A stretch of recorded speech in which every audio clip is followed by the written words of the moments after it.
Welcome to our channel. Today we how to disable Bard AI in Google Workspace, beginner guide step by step. To disable Bard AI in Google Workspace, first, open your web browser. Navigate to the Google Admin Console. Log in with your administrator credentials. Once logged in, locate the menu on the left side of the screen. Click on Apps. In the Apps section, select Google Workspace.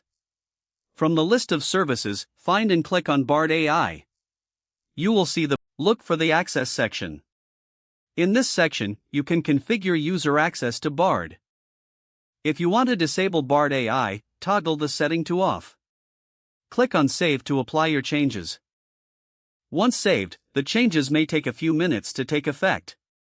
To ensure that Bard AI is disabled, you can test by signing in with a user account.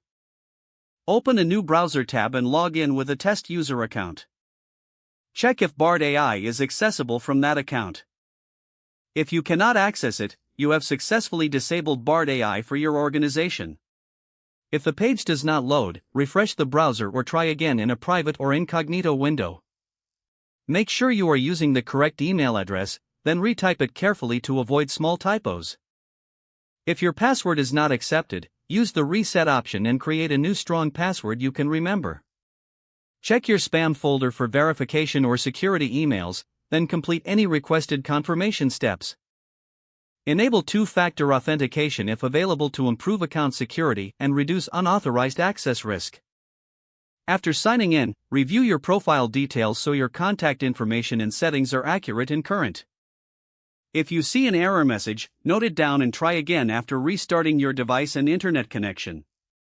Log out when you finish, especially on shared devices, to keep your account and payment information secure.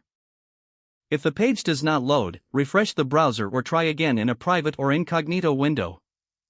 Make sure you are using the correct email address, then retype it carefully to avoid small typos. If your password is not accepted, use the reset option and create a new strong password you can remember.